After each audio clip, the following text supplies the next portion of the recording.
Rabbi sholli sadri wa yassir li amri wahlul 'uqdatam min lisani yafqahu qawli. Amma ba'du. Yang saya hormati Bapak Dewi Rusmi selaku Wakil Sarana dan Prasarana, yang saya hormati Bapak Ibu Staf dan Biara, yang saya cintai dan saya banggakan Bapak Ibu guru semuanya yang berkenan hadir dalam acara diseminasi budaya positif pada hari ini, hari Rabu, tanggal 6 Juni 2024. Sebelum kita mulai, saya akan berpantun dulu. Mohon dijawab dengan cakep ya Bapak Ibu. Nenek-nenek naik sepeda, giginya ompong semua. Mari kita buka presentasi ini dengan baca doa. Semoga acara kita lancar semua. Demi kelancaran acara kita kali ini, mohon kepada Bapak Ibu semuanya berkenan untuk berdoa menurut keyakinannya masing-masing. Berdoa dimulai.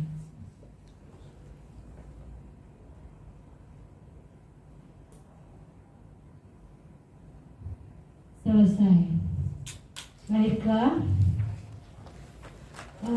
Sebelum saya buka presentasi ini, saya akan menjelaskan terlebih dahulu.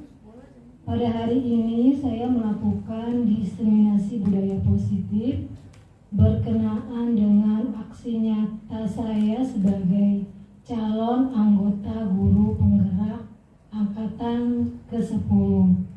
Pada sesi yang pertama, Bapak Ibu sudah mengikuti bersama dengan Ibu Renta Simanjuntak, sama yaitu beliau juga di calon anggota guru penggerak angkatan 10. Begitu juga dengan saya adalah saya kebagian sesi yang kedua, yaitu dari jam 2 sampai jam 3.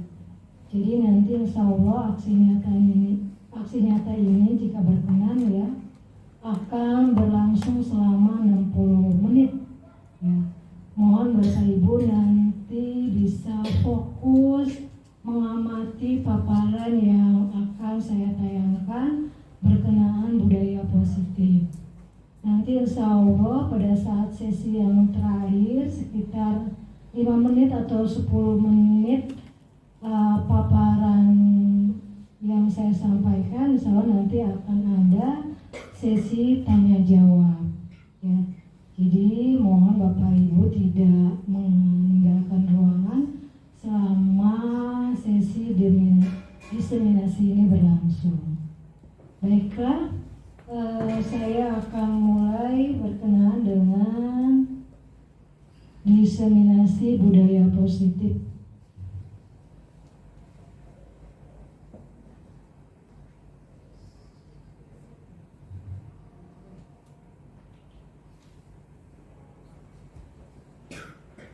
Ini bisa di Bu Renta?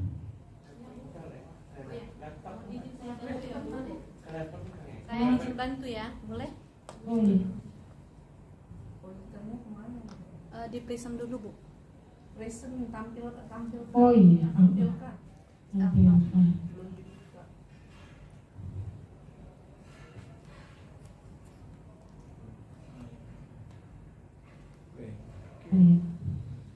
Terima kasih Bapak Ibu ya, berkenaan dengan diseminasi budaya positif.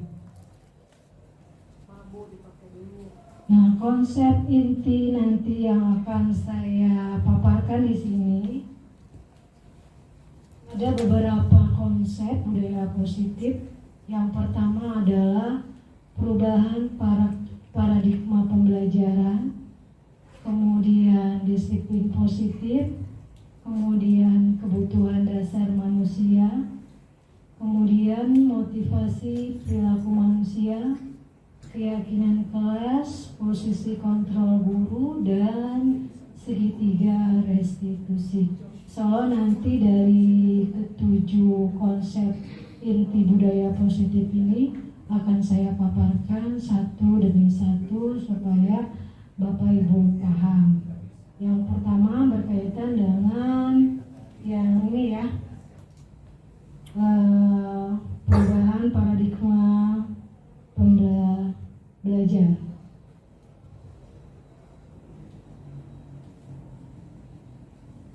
Nah, pembelajaran dengan paradigma baru yaitu pembelajaran yang memang dirancang untuk memenuhi kebutuhan murid, ya.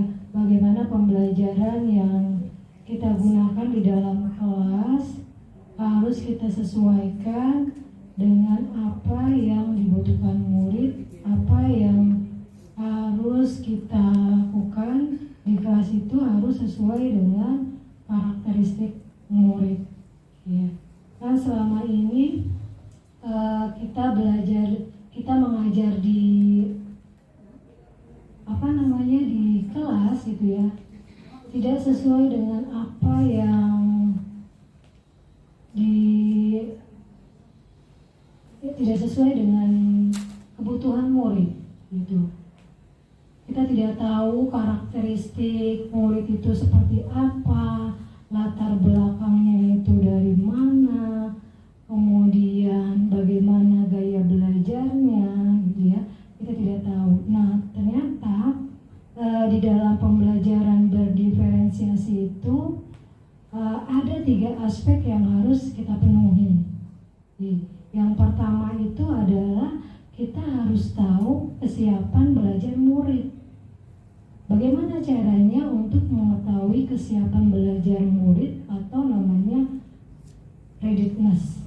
Ya, kesiapan belajar murid itu sebenarnya bisa kita lakukan dengan cara kita melakukan asesmen.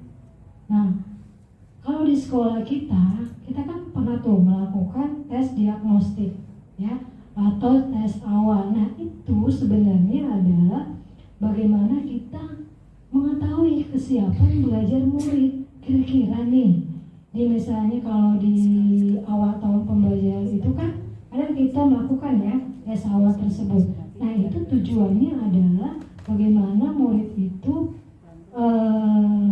bisa siap atau tidak dalam menerima pembelajaran di awal tahun ajaran baru.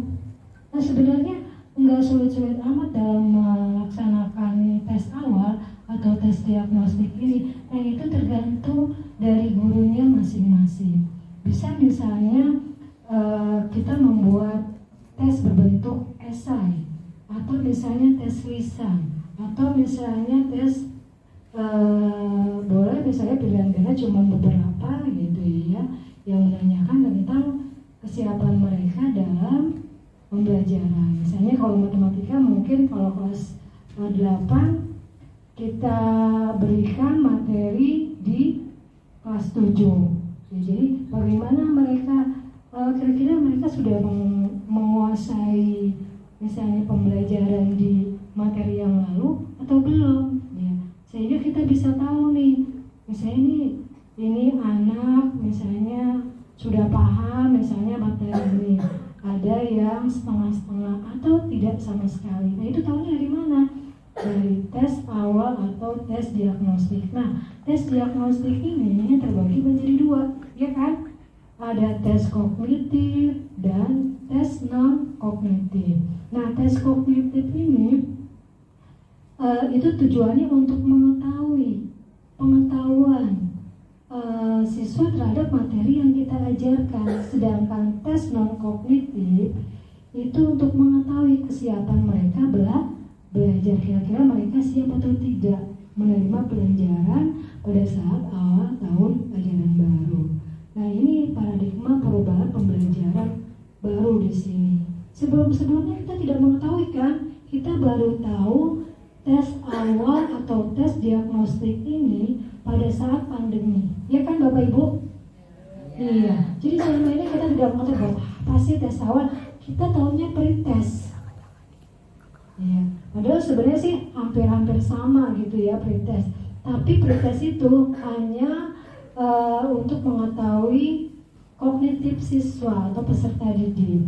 Ternyata ada dua, kognitif dan non kognitif, atau disebut juga tes awal kemampuan siswa. Nanti bisa ditanya tuh, bagaimana kamu siap atau tidak belajar gitu ya dengan ibu dalam menghadapi tahun ajaran baru ini. Nah seperti itu. Kemudian di situ ya, di pembelajaran berdiferensiasi itu kan para peserta didik itu diajarkan harus sesuai dengan kebutuhannya. Supaya apa? Tujuannya adalah bagaimana supaya peserta didik itu bisa berkarakter profil pelajar Pancasila. Nah, setiap P5 itu selalu diajarkan bagaimana murid itu P5 ya, berkarakter, bertakwa kepada Tuhan Yang Maha Esa, berakhlak mulia, kemudian bernalar kritis, gotong royong, mandiri, dan kreatif. Jadi 1, 2, 3, 4, 5, 6 itu 6 karakter itu harus dimiliki peserta didik ya, secara bertahap. Caranya yaitu dengan cara kita membuat pembelajaran berdiferensiasi kepada murid yang harus sesuai dengan kebutuhan murid. Nah tadi kan yang pertama itu harus memenuhi 3 aspek tadi ya, berdiferensi, kesiapannya. Kemudian kita harus juga mengetahui minat siswa. Minat siswa itu kira-kira dia minat pada apa gitu. Kadang kan minat siswa itu beda-beda ya. Ada yang di pelajaran matematika, ada yang di pelajaran bahasa Indonesia, ada yang di pelajaran bahasa Inggris, macam-macam. Atau mungkin misalnya dia hobi, misalnya matematika dan IPA, hitung-hitungan misalnya, atau bahasa Indonesia dengan bahasa Inggris, itu minatnya. Kemudian aspek yang ketiga dalam pembelajaran berdiferensiasi itu adalah profil ya, profil murid. Jadi bagaimana peserta didik itu belajar dengan baik ya, dengan hasil yang baik, dengan gaya belajar yang dia suka. Jadi seorang guru yang baik itu harus mengetahui gaya belajar muridnya itu seperti apa. Jangan dipaksakan. Misalnya gini, ada 3 gaya belajar murid. Yang pertama yaitu gaya belajar visual. Artinya seorang murid itu baru bisa memahami materi kalau dia melihat contoh. Ada tayangan, ada PowerPoint, ada PPT, ya, ada contoh seperti saya bahasa Indonesia, misalnya mengajarkan tentang puisi, ada contoh puisi seperti itu visual, ya. Kemudian ada juga gaya belajar auditori. Jadi anak itu baru bisa menangkap pembelajaran pada saat dia mendengarkan. Hanya mendengarkan guru saja, tapi dia tidak melihat tayangan. Misalnya kalau saya gitu ya, di pembelajaran bahasa Indonesia puisi, dia hanya mendengarkan orang membaca puisi.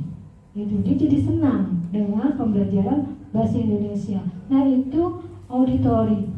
Pernah kan ibu melihat atau mungkin ibu memiliki anak gitu ya, dia tuh kalau belajar sambil mendengarkan musik. Ya kan? Baru bisa nangkep nih kalau misalnya sambil mendengarkan musik. Nah itu gaya belajar auditori, sambil mendengarkan musik. Ada gaya belajar anak itu sambil bergerak sana kemari atau sambil memperagakan. Ya, nah itu namanya kinestetik. Nah harusnya tahu gini, kalau misalnya seperti kalau yang kinestetik itu gerak-gerak tuh dia suka. Seperti pelajaran PJOK tuh dia suka. Tapi kalau dia disuruh mikir, disuruh diskusi, waduh udah pusing 7 keliling. Nah anak seperti itu kebanyakan di kelas di kelas kita gitu ada gitu anak-anak yang seperti itu, maunya gitu keliling di kelas gitu ya, kalau enggak apa namanya jailin temennya atau apa gitu ya, itu bergerak ke sana kemari. Jadi kalau misalnya itu dia selesaikan dulu terus baru dia keliling dengan temennya, itu gaya belajar kinestetik gitu, seperti itu, maunya gerak-gerak, tidak bisa dia gitu ya. Kemudian nah ini profil pelajar Pancasila yang diwujudkan untuk tujuan pembelajaran berdiferensiasi. Ya selama ini kan kita tujuannya bukan itu ya. Dan kita juga masih pembelajaran berdiferensiasi. Itu ada 3 cara Bapak Ibu. Pembelajaran berdiferensiasi itu bisa dengan proses. Ya, misalnya kita membedakan mana anak yang kurang paham matematika dengan yang sudah paham, dengan yang baru setengah-setengah. Itu prosesnya beda. Ya. Terus ada juga yang pembelajaran diferensi kontennya dari segi materi. Dari segi materinya dibedakan. Ya. Mungkin nanti kalau anak-anak yang memang matematikanya sudah bagus, sudah 9, 8, sudah paham, itu bisa diberikan namanya pengayaan. Diberikan materi yang lebih dalam kontennya. Nah, untuk anak-anak yang kurang paham matematika, bahkan dia tidak bisa mengerti cara menghitung dasar. Nah, itu harusnya nanti ada metode khusus gitu, nanti mungkin harus didampingi oleh gurunya, ya, didampingi sampai dia nanti mandiri sendiri. Itu namanya scaffolding, ya, scaffolding. Jadi dia belajar, didampingi oleh gurunya, dilatih sedikit demi sedikit. Nanti lama-lama tuh dia bisa mandiri, lama-lama gurunya lepas, gitu namanya. Itu namanya bertahap, pembelajaran bertahap untuk anak yang memang kurang mampu, kurang paham dalam pembelajaran, scaffolding, sedikit demi sedikit seperti itu. Jadi ada 3 cara kalau diferensiasi: konten, proses, dan produknya. Bisa juga seperti ini, saya sudah menjalankan pembelajaran diferensiasi dengan produk. Saya kalau memberikan tugas kepada murid, terserah dia mau membuat misalnya tugas teks prosedur gitu ya. Dia ingin mengumpulkannya dalam bentuk apa? Boleh dalam bentuk video, dalam bentuk audio, boleh dalam bentuk PowerPoint. Jadi terserah muridnya sukanya yang mana. Boleh Bu, yang penting kan isinya, ya, yang penting isinya tidak jauh beda. Ya terserah kalau dia mau pakai audio, video, ya terserah. Nah itu adalah pembelajaran berdiferensiasi. Nah ini nih, karakter profil pelajar Pancasila ini ya tidak bisa secara langsung gitu ya, jadi harus bertahap. Begitupun dengan gurunya juga harus memiliki ke-6 karakter profil pelajar Pancasila ini. Gitu. Nah berkenaan dengan tadi ya perubahan paradigma pembelajaran, ini ada miskonsepsi tentang teori kontrol. Nih, maksudnya miskonsepsi itu apa? Artinya ada kesalahan persepsi. Di sini nih ada yang pertama. Di sini nih, ini nih. Ilusi guru mengontrol murid. Jadi tuh kita punya persepsi bahwasanya itu guru bisa mengontrol murid, bisa memaksa kehendak murid. Sebenarnya tidak, itu salah. Karena apa? Yang bisa mengontrol seseorang adalah dirinya sendiri. Kalau misalnya gini, kamu sekarang belajar ya, kalau tidak belajar, kamu tidak bakalan sukses. Mungkin pada saat itu dia mengikuti gurunya. Karena apa? Mungkin bisa jadi dia takut dengan gurunya, akhirnya dia belajar. Padahal sebenarnya tidak bisa. Yang membuat dia belajar itu adalah dirinya sendiri. Karena kontrol diri seseorang itu ada pada dirinya sendiri. Ini ibaratnya seperti kita menggenggam sebongkah emas nih ya, di tangan gitu ya. Kita pegang erat-erat gitu ya.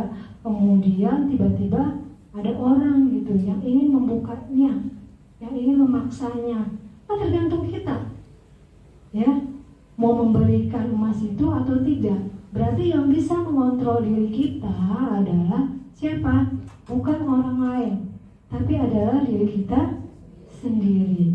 Jadi yang bisa mengubah karakter atau perilaku diri kita dan diri murid bukan kita, tapi murid itu sendiri.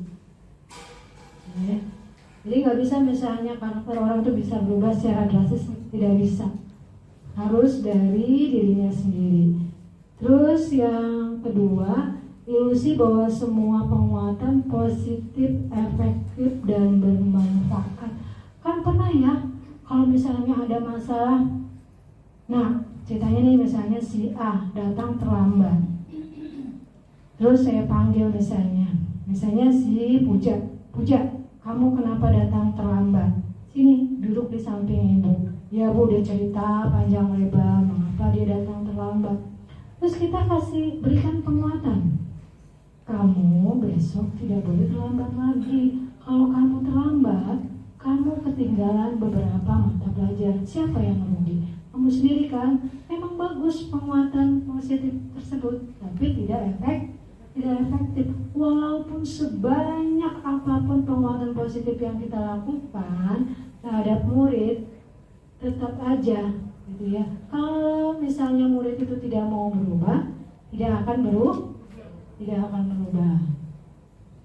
Terus yang ketiga, ilusi bahwa kritik dan membuat rasa bersalah mampu menguatkan karakter. Kan pernah ya, kita misalnya adalah murid kita misalnya tidak mau mengerjakan tugas. Terus kita kritik, bagaimana kamu mau naik kelas, tugas aja tidak dikerjakan, ya, misalnya seperti itu, mengkritik secara pedas, ya, sehingga dia merasa bersalah. Kira-kira ini efektif tidak kalau seperti ini, Bapak Ibu? Rosid? Harus ya, efektif tidak? Wah, Pak Haji ini bermimpi nih. Tergantung itu ya, Pak Parjo ya, tergantung anaknya, benar. Jadi tadi ya, kritik itu kadang membuat anak itu berpikir kalau anak itu mau berubah, ya Mr. Orman ya. Iya, setuju kan?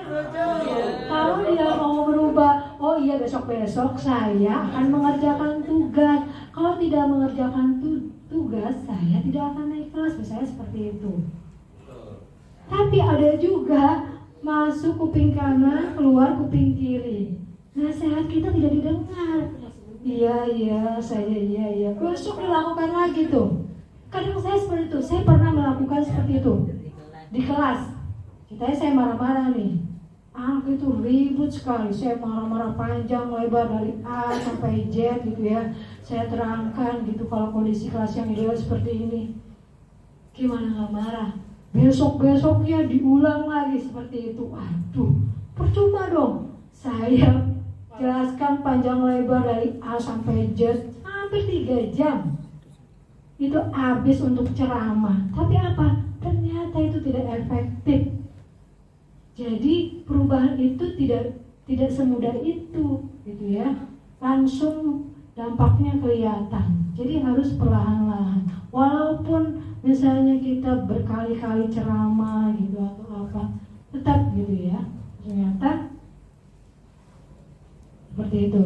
Ilusi bahwa orang dewasa berhak memaksa. Jadi ini Bapak Ibu, untuk ilusi seperti ini kita memang tidak boleh memaksa siapapun gitu. Bahkan anak kita sekalipun sama, jadi kita tidak boleh memaksa gitu ya. Ini misalnya ini ada anak yang salah tapi tidak mau menceritakan kesalahannya. Misalnya gini, ada anak misalnya terkena kasus nih, misalnya dia bendahara, ya bendahara misalnya megang uang. terus tiba-tiba uangnya hilang. Terus kita suruh cerita, tapi dia nggak mau, diem 1000 bahasa. Kira-kira kita boleh maksa tidak? Sebenarnya kita tidak boleh maksa. Mungkin saat itu kita harus memberikan kesempatan kepada anak didik gitu ya untuk berpikir. Mungkin saat itu memang mereka tidak mau bicara, tidak mau mengungkapkan ceritanya, alasannya. Mungkin lain kali dia belum siap, mungkin lain waktu. Seperti itu sebenarnya, tidak boleh memaksa. Ini ya.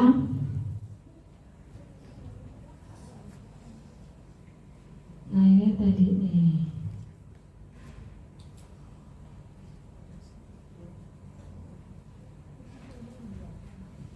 Nah ini sebenarnya sesuai dengan pendapat ahli ya, namanya Stephen R. Covey ya. Bila kita ingin membuat kemajuan perlahan, sedikit-sedikit ubahlah sikap atau perilaku kita. Namun bila kita ingin memperbaiki cara-cara utama kita, maka kita perlu mengubah kerangka acuan kita. Jadi kita harus mengubah karakter anak murid itu sedikit demi sedikit, tidak bisa langsung gitu ya. Misalnya seperti karakter kita aja, bisa nggak misalnya berubah dalam jangka waktu misalnya sehari, berubah misalnya 180 derajat atau bagaimana? Tidak bisa, jadi harus bertahan gitu ya. Jadi kita berikan kesempatan kepada murid, tapi memang benar anak itu melakukan kesalahan atau pelanggaran itu pasti punya tujuan. Tujuannya itu kadang yang kita belum tahu, sudah menuduh mereka salah gitu.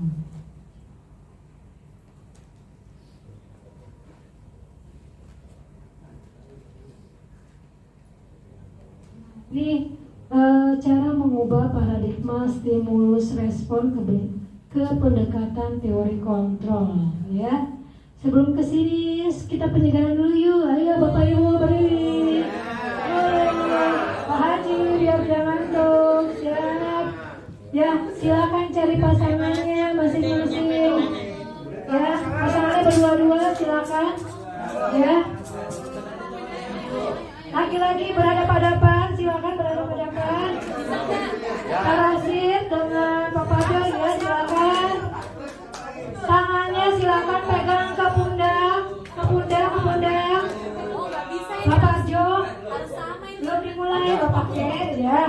Silakan tangannya ke pundak temannya, dua tangannya.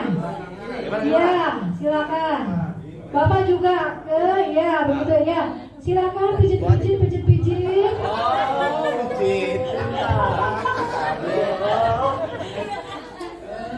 Ya, enak kan? Nah, sekarang balik punggungnya. Ya, silakan pijit lagi. Oke, yang laki sama laki-laki ya, jangan laki sama perempuan. Nah, sekarang balik gantian. Oke, silakan. Ya, biar ini ya tidak ngantuk. Enak kan? Yes, oke. Nah, ini yang di belakang udah jadi kayak kereta. Oh iya, siap. Udah seger ya? Udah tidak ngantuk ya. Nah, kita lanjutkan lagi ya Bapak Ibu. Jadi gini, untuk mengubah paradigma stimulus respon ke pendekatan teori kontrol nih, sebenarnya ada pemahaman yang salah nih. Jadi stimulus respon ini kita mencoba mengubah orang agar kita berpandangan sama dengan kita. Nah, kadang suka begini ya. Bagaimana caranya supaya cara pandang misalnya Pak Rosid sama dengan saya? Ya tidak bisa. Setiap kepala itu isinya beda-beda karena mata orang itu beda-beda. Pasti cara berpikirnya juga beda. Kalau memaksakan orang berpikir sama, kita bisa stres sendiri, ya kan? Terus kita berusaha memahami pandangan orang lain tentang dunia. Biarkan mereka memiliki pandangan sendiri-sendiri. Coba misalnya seperti Vira, saya suruh berpendapat, mungkin nggak sama dengan saya, pasti beda kan, gitu ya, ada bedanya, dan mungkin sama. Terus yang Perilaku buruk dilihat sebagai suatu kesalahan. Kita melihat murid itu kalau melanggar itu pasti ini dia berbuat salah terus terlambat terus. Kita tanya dulu mengapa dia terlambat. Kadang-kadang gitu ya, orang itu melakukan sesuatu atau murid melakukan kesalahan itu pasti ada tujuannya. Mungkin dia terlambat karena dia membantu orang tuanya berdagang. Ada loh yang seperti itu. Jadi jangan sampai kita marah-marahin dulu. Baru juga datang misalnya terlambat, misalnya si Anto kamu lagi terlambat, bosen ibu melihat kamu gitu ya. Misalnya seperti itu. Baru juga datang terlambat, belum ditanya alasannya mengapa dia terlambat. Harusnya kita tanya dulu dengan baik-baik gitu. Dan nah itu makanya nanti insya Allah ada caranya di belakang ya. Ya kita simpan dulu ya Pak Parjo ya. Ini pakai segitiga restitusi biar tidak penasaran. Nah seperti itu. Nah semua perilaku memiliki tujuan. Seperti anak nih misalnya. Ada anak yang kerjanya jahilin teman terus. Dia memiliki tujuan. Kadang tujuannya ingin mencari perhatian. Karena di rumahnya dia tidak diperhatikan oleh orang tuanya. Ada yang seperti itu Bu. Karena supaya diperhatikan oleh gurunya. Nanti gurunya mengadu ke orang tuanya datang udah senang berarti diperhatikan. Ada sengaja yang berbuat seperti itu murid. Jadi murid itu melakukan pelanggaran itu pada tujuannya beda-beda. Gitu. Ada misalnya kerjanya tidur terus gitu ya.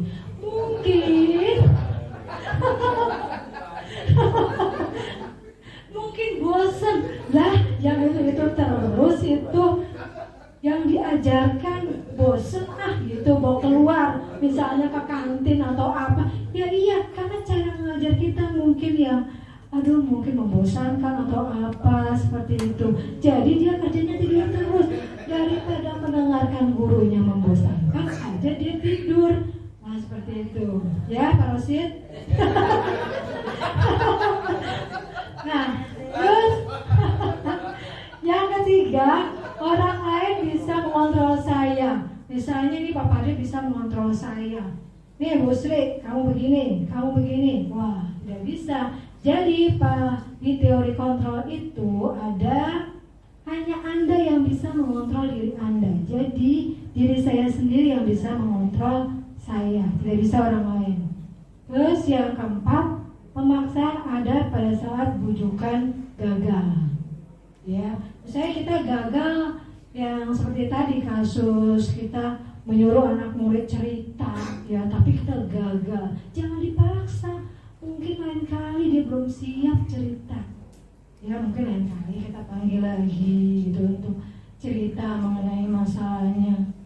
Nah sebenarnya ini ada kolaborasi dan konsensus kesepakatan menciptakan pilihan-pilihan baru. Oh kalau kamu tidak mau cerita hari ini besok ya. Nah tuh kesepakatan kita buat kesepakatan dengan murid. Kalau tidak mau terbuka dengan ibu mungkin dengan yang lain misalnya. Itu.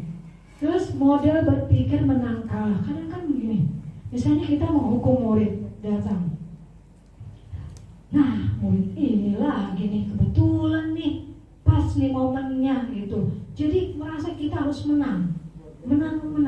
Dia kalah karena dia sudah kena hukuman kita. Jangan. Jadi ada model berpikir menang. Nah itu nanti model berpikir kita menggunakan segitiga restitusi. Itu ada nanti di belakang ya.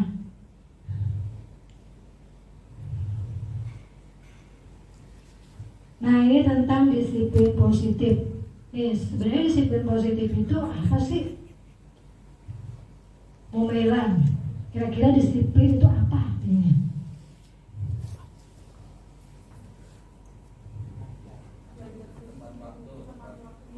Tepat waktu, ya.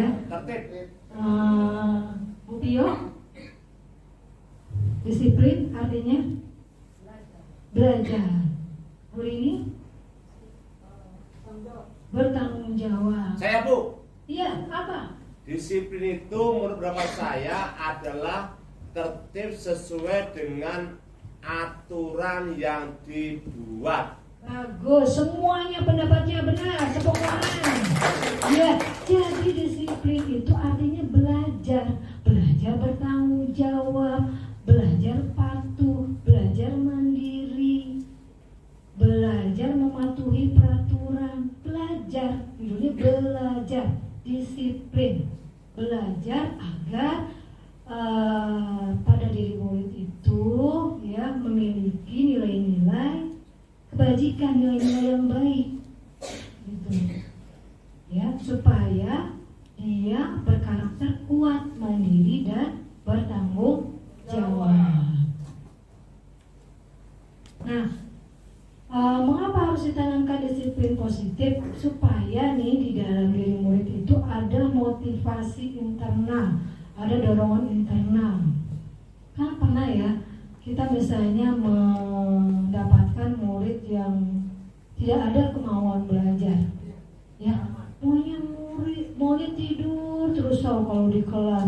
Terus kalau misalnya Rahman, sini melihat ibu, iya bu. Terus nanti nih kalau gurunya meleng tiba-tiba hilang, loh ini kemana gitu ya. Besok-besok nanti kita tidak menemuinya lagi, entah kemana.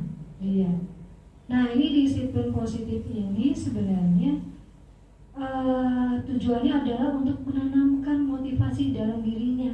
Jadi bukan karena kita yang memaksa, misalnya Rahman, kamu besok harus rajin datang ke sekolah ya, jangan bolos lagi, ya. Tapi di dalam dirinya kalau belum ada kemauan untuk belajar, tidak bakalan datang besoknya, karena belum ada atau tertanam di dalam dirinya motivasi internal. Misalnya kalau sekolah itu penting, pasti dia datang, ya, bawa sembako gitu ya, baru datang, nah gitu ya. Jadi belum ada motivasi internal di dalam diri murid. Nah ini untuk motivasi internal ini kan menanamkan nilai-nilai yang ada di dalam diri. Nilai-nilai apa saja yang harus ditanamkan di dalam diri murid? Itu namanya nilai-nilai kebajikan universal. Artinya nilai-nilai kebaikan yang memang tidak terlepas dari ras, suku, agama, bangsa, dan golongan. Semuanya mempercayai nilai-nilai ini. Itu ya. Ini ada beberapa contoh, diantaranya yang tadi ya, profil pelajar Pancasila sudah tahu lah, ada 6 karakter. Nah ini ada lagi contohnya Pribadi Yes Program PYP. Ada toleransi, rasa hormat, integritas, mandiri, menghargai, antusias, empati, keingintahuan, kreativitas, kerjasama, percaya diri, dan komitmen. Nah kita lihat lagi tuh, kita kaji kembali, kira-kira di sekolah kita sudah menanamkan nilai-nilai seperti ini tidak? Atau ada yang belum? Nih, dicek lagi coba, ada keterampilan hidup atau life skill, dapat dipercaya, lurus hati, pendengar yang aktif, tidak merendahkan orang lain, dan memberikan yang terbaik dari diri. Kan visi kita, visi SMP 129 apa? Apa Bu Santi? Ya, Pak Jo. Mewujudkan sekolah yang unggul dalam intak dan intek. Intak beriman dan bertakwa. Ya, ada iman dan bertakwa dan berakhlak mulia. Ya, jadi ada karakter di situ, beriman, bertakwa, dan berkarakter mulia. Nah, itu sesuai gak nih? Lihat di sini ada tidak nih? Nilai-nilai kebajikan di sini, atau ada yang masih kurang? Ya, malah bagus ya. Ya, sesuai dengan visi di sekolah kita.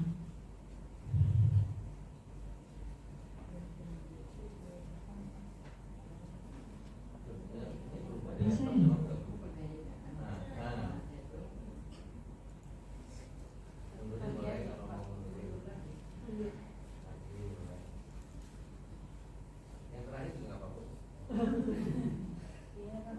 Nah, kebutuhan dasar manusia.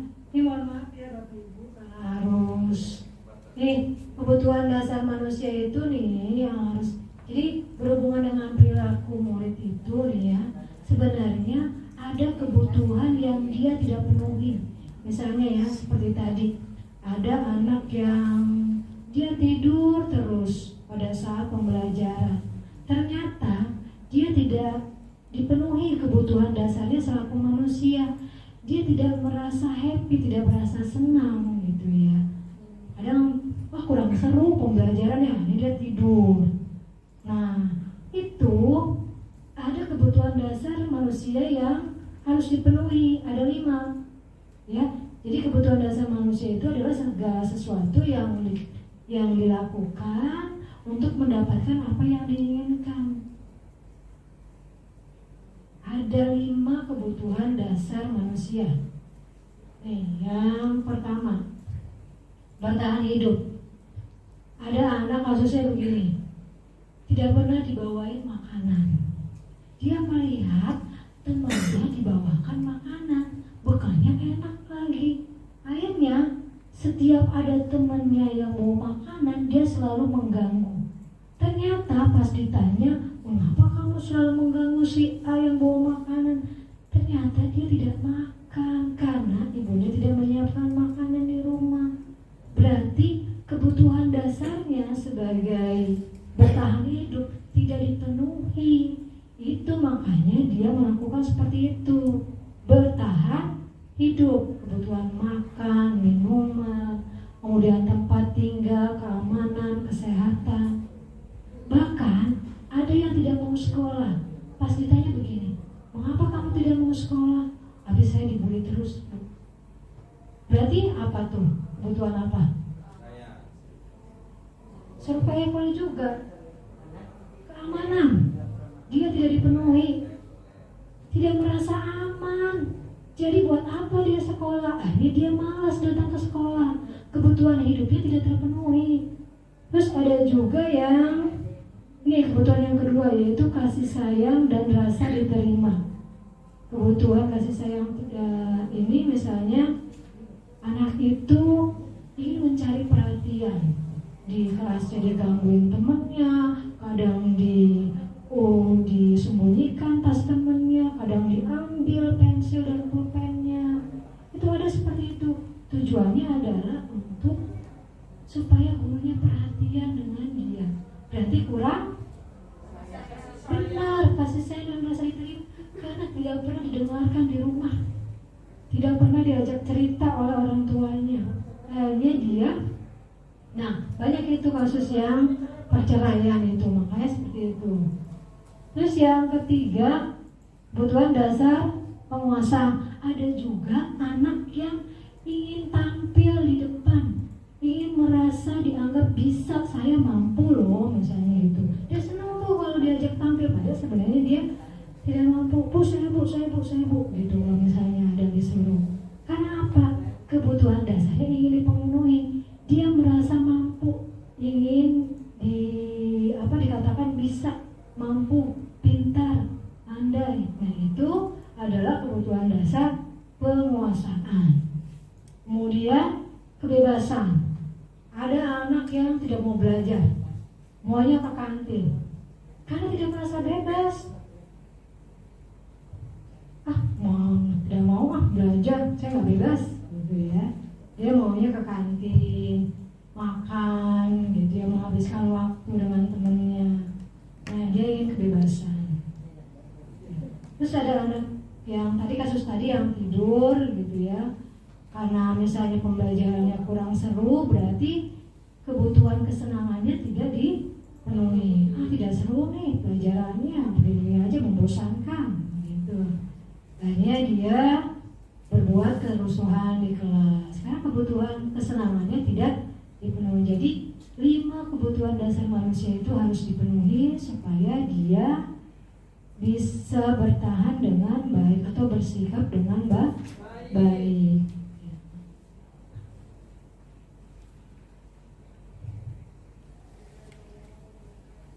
Nah ini tadi ada motivasi eksternal, ada motivasi internal.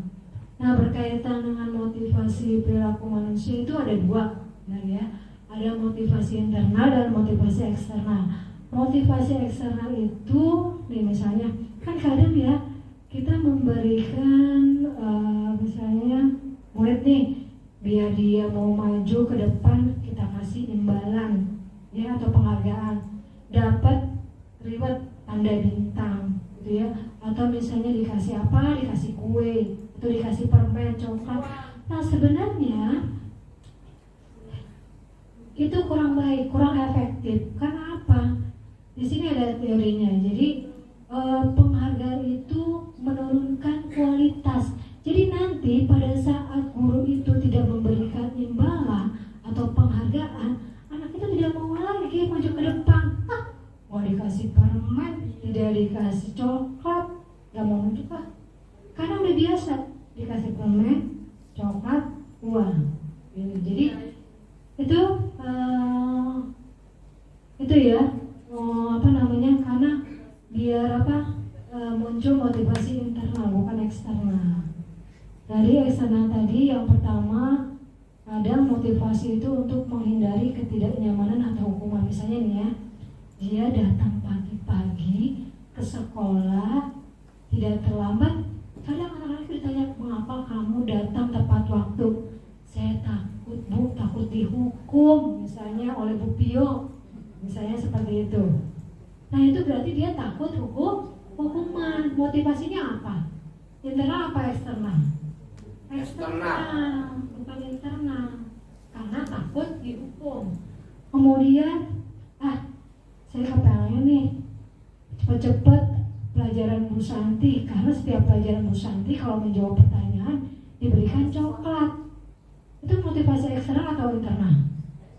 Eksternal, karena untuk mendapatkan imbalan atau penghargaan. Nah, ada lagi motivasi internal. Jadi dia memang belajar karena dia tahu belajar itu penting, karena untuk mendapatkan ilmu nanti akan bermanfaat di masa depan. Ya, Mr. Robin, gimana? Ya, sebentar lagi ya, karena harus 60 menit. Ya. Nah, ini bedanya hukuman, konsekuensi, dan restitusi. Misalnya nih hukuman nih ya, ada anak yang tidak menggunakan atribut secara lengkap. Misalnya namanya Joko, Joko berdiri di depan, ya, menghadap tembok. Kira-kira itu hukuman, konsekuensi, apa restitusi? Hukuman biasanya tidak nyambung. Ini misalnya terlambat datang mata pelajaran IPS. Kamu terlambat, push up 10 kali. Ya.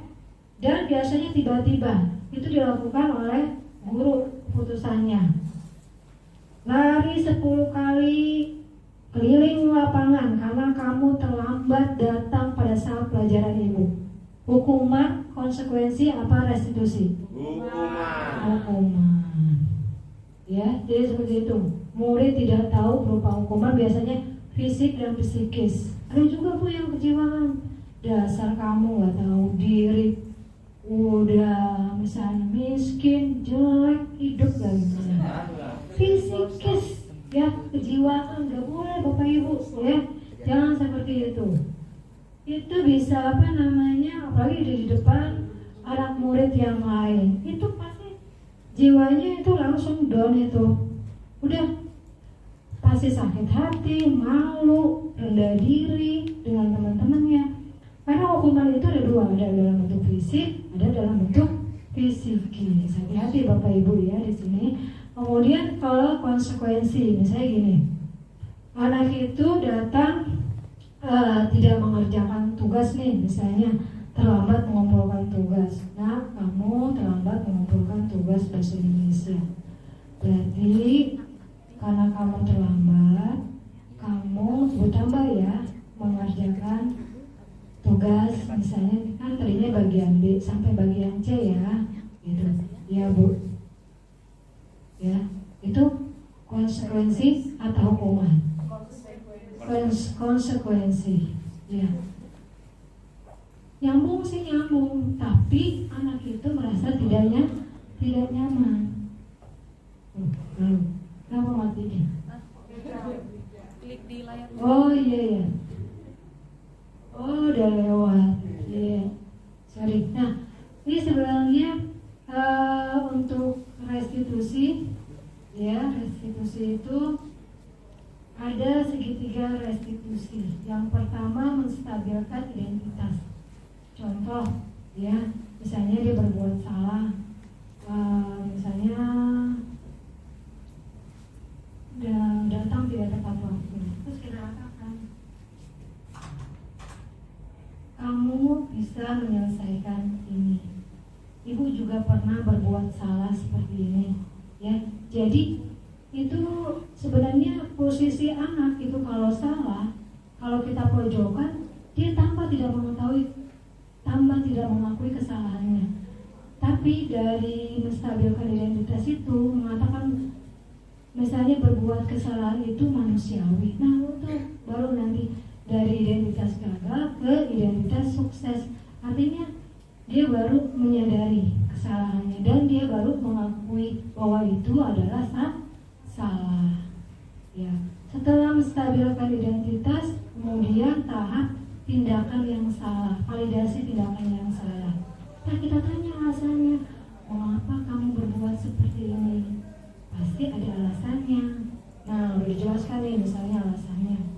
Alasannya misalnya karena dia suka begadang dan main HP. Nah, kita tanya lagi, kira-kira kalau begadang dan main HP itu sesuai tidak dengan keyakinan kelas? Itu tahap yang ketiga, menanyakan keyakinan kelas. Nah, untuk menanyakan keyakinan kelas, Bapak Ibu kan sudah pernah ya waktu itu membuat keyakinan kelas di setiap kelas itu. Itu sebenarnya bukan hanya sekedar keyakinan yang dipasang, itu harus dijalankan. Jadi bukan hanya sekedar peraturan tertulis atau terpajang di di tembok gitu, tapi harus kita jalankan. Nah, nanti dari situ kita beri kesempatan kepada murid. Nah, bagaimana cara memperbaiki itu? Nah, misalnya caranya dia akan bangun lebih cepat dan tidak begadang lagi. Nanti kan dia tahu ya itu salah, dan dia tahu cara memperbaikinya. Itu namanya restitusi. Jadi artinya ada kolaborasi kerjasama antara guru dan murid dalam menyelesaikan masalah secara bijak dan memberi kesempatan kepada murid untuk memperbaiki diri.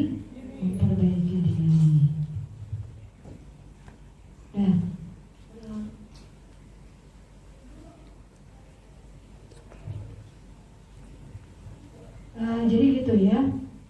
Nah ini, oh ya, berkenaan dengan tadi ada yang saya belum terangkan mengenai 5 posisi kontrol guru. Ada 5 posisi kontrol guru. Yang pertama, dia menghukum, penghukum namanya. Misalnya seperti ini, kalau dia tidak mengerjakan tugas, berdiri di depan kelas, menghadap tembok. Nah, itu namanya penghukum. Itu posisi kontrol guru seorang penghukum. Biasanya nanti membuat anak itu sakit hati, malu, dan berdampak fisikis untuk jangka panjang. Bahaya Bu, jangka panjang. Jadi pasti dia itu akan direkam tuh kejadian-kejadian yang menyakitkan itu sampai nanti seumur hidup tuh, kenangan-kenangan itu. Ya, saya juga punya kenangan pahit yang lain punya gitu ya. Itu masih terekam di sini Bu, sampai saat ini tidak bisa dihilangkan gitu. Ya. Terus itu kalau posisi penghukum. Kalau yang kedua posisi sebagai teman. Ya, pembuat merasa bersalah dulu. Pembuat merasa bersalah. Misalnya gini, kamu buat malu ibu. Kamu kan anak OSIS. Mengapa kamu berbuat masalah terus? Harusnya kamu bisa dong mencontohkan perilaku yang baik. Berbicara seperti itu di depan anak-anak kan membuat dia malu, ya kan? Membuat dia merasa bersalah, membuat dia rendah diri. Nah, itu namanya posisi kontrol membuat merasa bersalah. Itu juga tidak baik, Bu. Itu hanya baik pada jangka pendek saja. Ya, jangka pendek. Kalau tadi kan jangka panjang maupun jangka pendek. Bisa hilang sebentar. Gitu ya. Nah, itu posisi yang kedua. Kalau posisi yang ketiga sebagai teman, ya, kamu mengapa berbuat seperti itu, gitu. Ayolah bantu ibu. Ibu nanti dimarahin loh sama kepala sekolah. Gitu. Ibu nanti yang ditegur nih sama kepala sekolah. Ngomongnya baik-baik dengan murid, dengan senyum-senyum. Nah, itu posisi sebagai teman. Tapi itu juga tidak efektif. Karena apa? Nanti dia hanya berlaku baik kepada guru tersebut aja, kepada guru yang lain tidak. Karena apa? Dia tidak menganggapnya sebagai teman. Guru itu aja yang enak, karena udah enak sebagai teman. Gitu. Sebagai CS, berarti CS saya nih, Bu. Gitu. Ibu CS saya, gitu ya. Terus sebagai teman itu kurang baik juga, kurang efektif. Nah, yang keempat sebagai pemantau. Ini lain lagi. Diingatkan selalu ini, kamu salah, kamu tahu konsekuensinya apa, peraturannya apa kalau kamu berbuat salah. Jadi diingatkan apa peraturannya, apa konsekuensinya. Itu namanya pemantau. Nah, itu juga kurang efektif karena apa? Dia harus mengawasi tindakan murid, perilaku murid. Pemantau. Nah, yang kelima itu posisi yang paling baik adalah posisi manajer. Ya, posisi manajer itu adalah posisi di mana guru dan murid berkolaborasi, ya, untuk memberi kesempatan kepada murid menyadari kesalahannya dan menyadari kesalahannya tanpa ada paksaan, ya, tapi karena ada dorongan atau motivasi internal, dan memberi kesempatan kepada anak murid untuk memperbaikinya secara positif atau secara sukarela gitu. Nah, dengan segitiga restitusi caranya yang tadi, yang menstabilkan identitas, validasi tindakan yang salah, dan menanyakan keyakinan kelas. Ya, mungkin hanya itulah yang dapat saya sampaikan pada hari ini. Sebelum saya tutup, kira-kira ada yang mau bertanya? Sampai di sini?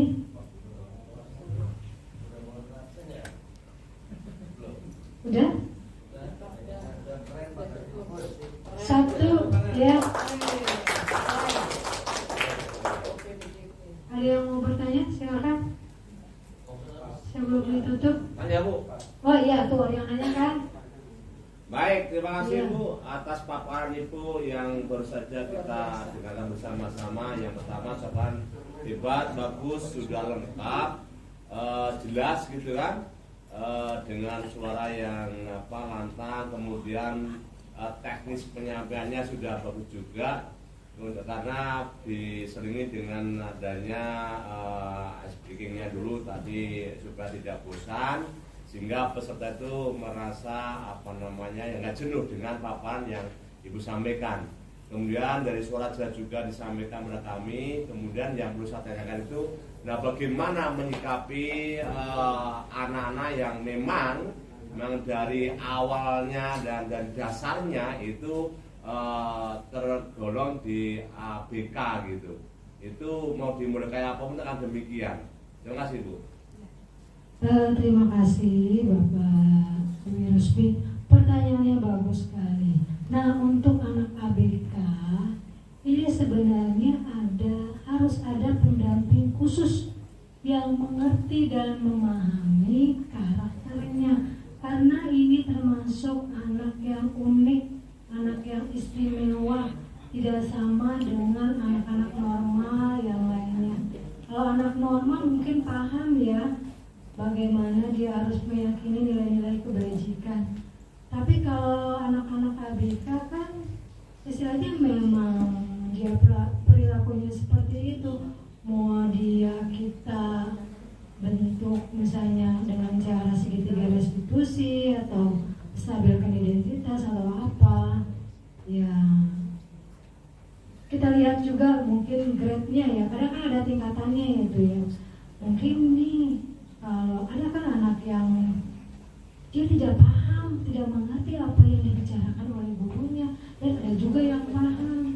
Nah itu istrinya Pak Fahmi itu yang ada di SLB ya, yang paham menangani anak ABK. Saya juga harus banyak belajar nih Pak Dwi ya, karena saya pernah waktu itu mendengarkan seminar inklusif. Itu harus ada RPP sendiri, kemudian harus ada pendamping khusus ya. Nah benar ya, harus belajar khusus ya bagaimana cara menangani anak yang ABK. Ya, terima kasih ya Pak Wi. Ya, kasih Bu. Ya demikianlah paparan saya.